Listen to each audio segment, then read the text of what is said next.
Hi, it's Sylvester, and Dude, Where's My Car is one of my favorite movies of all time. I grew up watching it.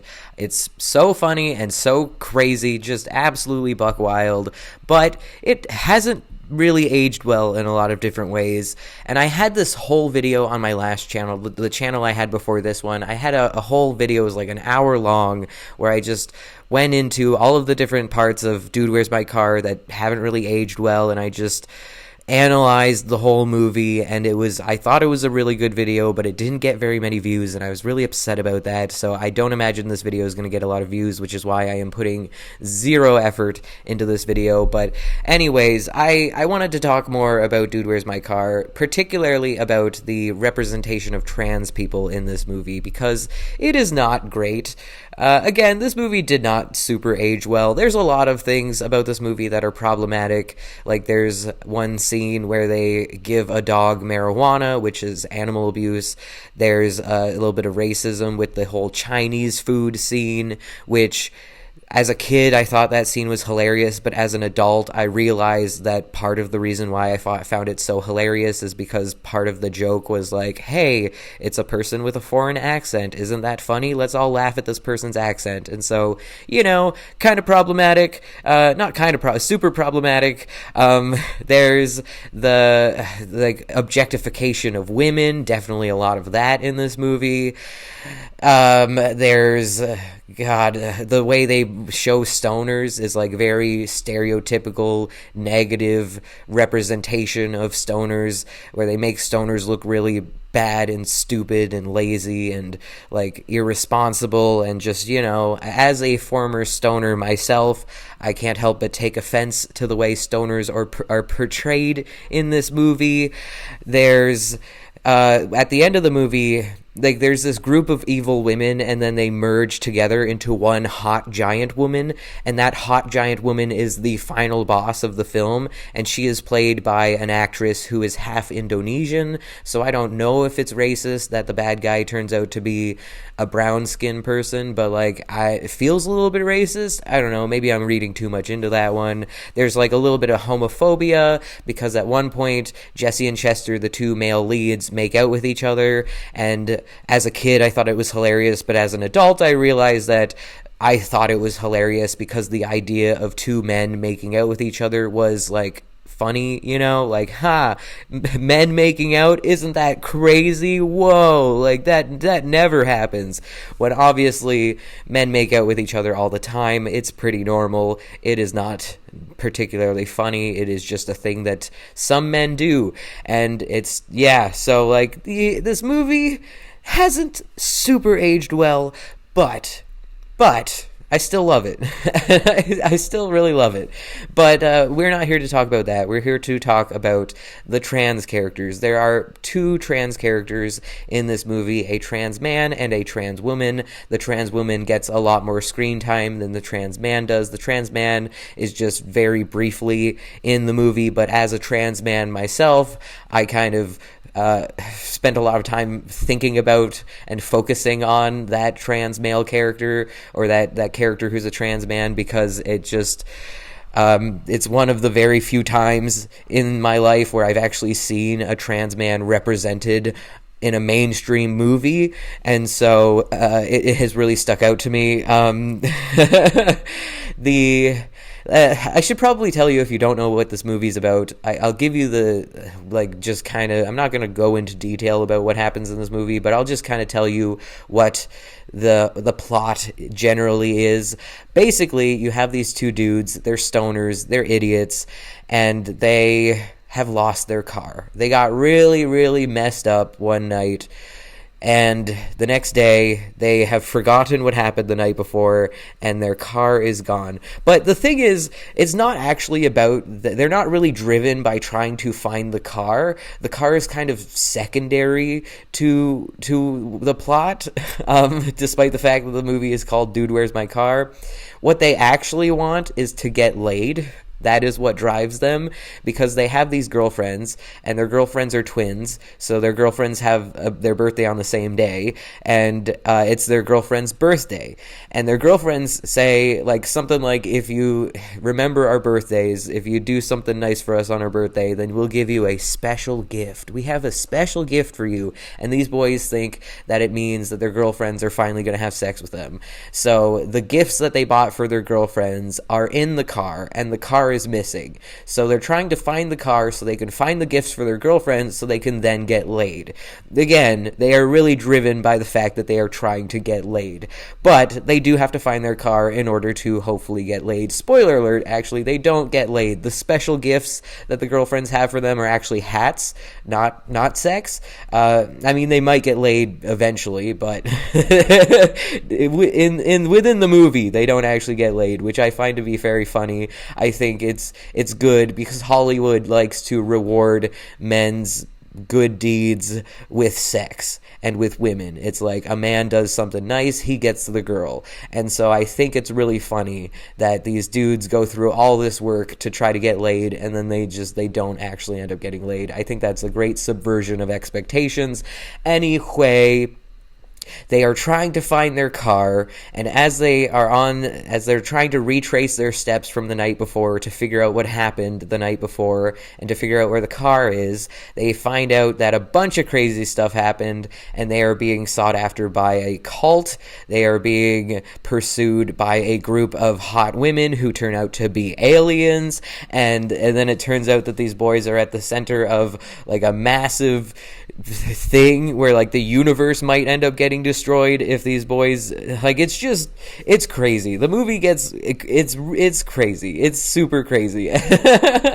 Oh, another offensive thing about this movie is a very racist depiction of a French man. I don't know if you can be like, French isn't a race, so I don't know. I guess it's just a what is it, xenophobic depiction of a French man. It's just a very offensive depiction of a French person, so there's that as well. But yeah, this movie is just super crazy. So anyway, they meet this trans woman. They go to a strip club because, again, they're trying to find their car, and they get a clue that leads them to this strip club. And so they go there, and one of the main characters, Jesse, by the way, I don't know if I said this, but Jesse is played by Ashton Kutcher, and Sean William Scott plays Chester.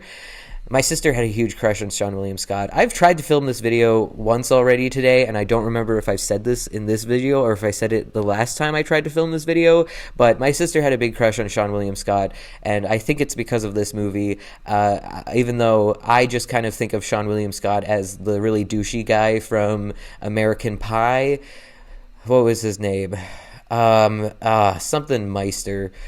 I don't remember, but I don't know if my sister ever watched American Pie. I think it's this movie. I think this movie is why she had a crush on him, but doesn't matter. So Ashton Kutcher's character, Jesse, gets taken to a back room by this hot woman, and she starts making out with him and stuff, and then she pulls up her skirt to reveal that she has a penis and balls. She doesn't like show, like, you don't actually see a penis, but you see a bulge, you see there's definitely a penis and balls in those underwear, you know what I mean? And so Jesse realizes that he just made out with a trans woman, and he reacts the way you would expect somebody in a movie from the early 2000s to react. He gets really grossed out. And obviously that is very transphobic. Trans women are women, so if he was okay with making out with a woman when he thought that she was cisgender, he should be okay with having made out with her when he finds out that she's trans. Like, trans women are women, and it's not gross, and it's not gay for a straight man to make out with a trans woman. I feel like I shouldn't have to say that, because if you're watching my videos, you're probably not transphobic, but just in case, I'll point out the obvious by saying that. And it's extra hypocritical because, as I said earlier in this video, Jesse makes out with his best friend Chester at one point in the movie, and he does he does seem a little bit grossed out about the idea of making out with Chester. Like, they make this face where it's like, are we really going to do this? But then they, like, go for it, and they just full-on make out with each other, and he seems a lot less grossed out by the idea of making out with his male best friend than he did about making out with a woman who he found out was trans. And so if the reason he was grossed out by making out with this woman who is trans is because she had a penis, then he should have been just as grossed out by the idea of making out with a man who had a penis. I'm assuming Chester has a penis because there's no indication in the movie that he's supposed to be a trans man. So, you know what I'm saying? Like, if you're okay with making out with your male best friend, then why are you so grossed out by the idea of making out with a trans woman? It just doesn't make any sense. He's attracted to women. This woman is attractive. The fact that she has a penis should not be that big of a deal. So anyway, he acts really grossed out, and then this woman gets really mad at him because it turns out the night before they stole her suitcase full of money. Or maybe she gave them the suitcase full of money. I don't remember. I should have watched this movie before making this video. I've seen this movie many, many times in my life, but whatever. The point is that Jesse and Chester have this woman's suitcase full of money, and she really, really wants it back. And by the way, I actually looked it up, and this trans woman, her character actually has a name. I don't think, again, I haven't seen this movie recently, but I don't remember them saying her name in the movie. But according to my research, my very limited research, her name is Tanya, or maybe Tanya. It's Tania. So I'm assuming Tanya, but maybe Tanya. Whatever.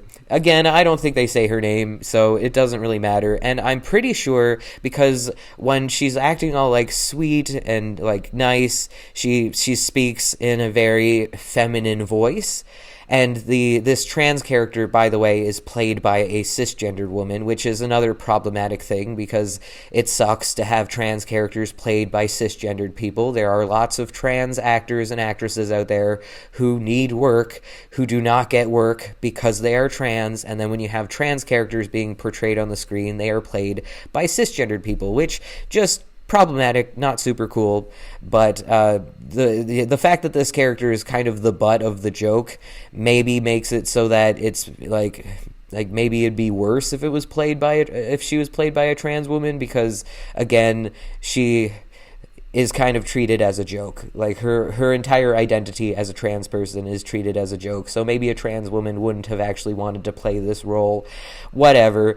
The point is, she is played by a cisgendered woman, and when she's acting like nice and sweet, she like has this feminine voice, but then when she gets real serious and angry and is like, "You better give me my money back," she starts talking in this like deep manly voice. And I believe, I could not find this out on Google, I tried to look it up, but I'm pretty sure that when she talks in her quote-unquote man voice, that is an actual man speaking, and she's just like dubbed over, like she's just like lip syncing to it, but like there's an actual, like I think they got an actual male actor, voice actor, to do those lines when she's, you know, speaking in her quote unquote man voice. So yeah, it's very problematic, this whole idea of like a woman who's a trans woman who's just like pretending to be a woman, but then when she's trying to intimidate a man, she like acts manly and like puts on the man persona, and it's just like, it's very offensive, the idea that trans women use their identity to intimidate people. It's just anyways, problematic, just all around problematic. And this character, Tanya, she appears several times in the movie, and usually she's like threatening the boys and trying to rough them up a little bit, trying to get her suitcase back. And then finally at the end of the movie, she appears and the boys find her suitcase, which this is a bit of a plot hole. Maybe I'm wrong here. Somebody please correct me in the comments if I am wrong here. But this never really made sense to me, because like throughout the movie you find out that these boys spent a ton of money the night before. Like they bought new outfits for themselves, they bought a car, like they were spending a ton of money, and you assume that that has something to do with this suitcase full of money that this woman keeps talking about. And so you think that they've been spending this woman's money, and then at the end of the movie when they find the suitcase, you expect the suitcase to be pretty much empty because the boys have spent all of the money. But when they find the suitcase, the woman opens it up and like all of her money is there. It's all still there. And so it's like, where did the boys get the money from then? Like, how did they buy a car? Did they get money from somewhere else? I don't know. I don't think that's ever really explained. And so again, if I'm wrong, let me know in the comments, but I'm pretty sure that that's a plot hole. Anyways, doesn't matter. So they give this woman her suitcase full of money, and then she puts on her girl voice and is like, "Oh, I'm so happy. Thank you so much." And you know, again, when she's trying to intimidate them, she acts like a man and she puts on her man persona. But then when, you know, things are good and she's acting all sweet, she like, you know, it's just very like, trans women, as far as I know, don't do that. They're just women and they just act like themselves. They don't try to put on this like, I'm manly, you know, to try to scare people. Like yeah, anyways, unrealistic and offensive. But this is where the trans man comes in, because Tanya, her boyfriend, she introduces the boys to her boyfriend, Patty. And Patty, like, the appearance of Patty is supposed to be funny. Patty is supposed to be a joke in and of himself. Like, he is just the thing you're supposed to laugh at, because he is played by a cisgendered woman, and the character comes on screen and it's just very clearly a woman, but with like some facial hair drawn on and wearing a suit.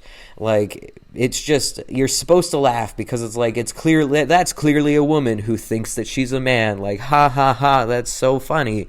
Look, this man who thinks he's a woman is dating a woman who thinks she's a man. Wow, that's so hilarious. Like, it's supposed to be a joke. The fact that this trans person exists and doesn't pass as a trans man is supposed to be a joke. I think it would have been funnier, still problematic, but funnier, if they had done what they did with Tanya/Tanya, if they had done that with the character of Patty. So instead of a cisgendered woman playing the role, they should have gotten a cisgendered man to play the role of a trans man, and then when he starts talking, it's like a woman's voice dubbed over his voice, so it's like clear that it's like, oh, look, it's a man, but like, oh, that's secretly a woman, and like, it still would have been inappropriate, that still would have been fucked up, still would have been problematic, still would have been offensive, but I think that would have been funnier. And I'm honestly offended that they got a cisgendered woman to play the character of a trans man, because at least with the trans woman,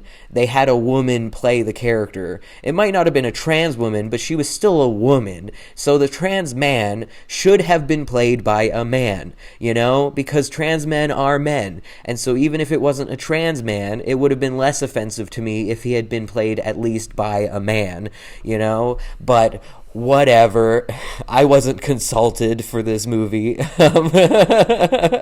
And yeah, so and then they make out with each other, the trans man and the trans woman, they make out, and Jesse and Chester are like, should we be turned on by this? And like, why not? It's a man making out with a woman. It's just two people making out. It's like, you know, if you're turned on by seeing a man and a woman make out, then you should be turned on by this, because it's just a man and a woman making out.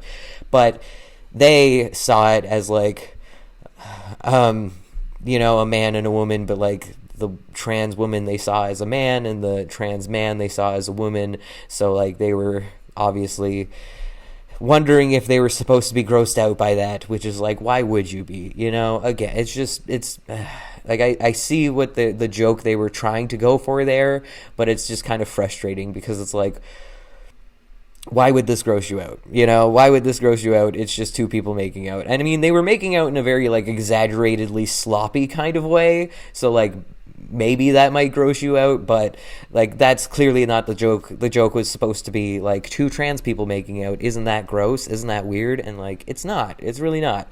So anyways, do I have anything else to say about this movie? Not really. I can't believe I've talked for 20 minutes about this movie. I feel like I've said nothing. Well, whatever. That's all. Thank you so much for watching. Have a great day. Stay frosty. Bye.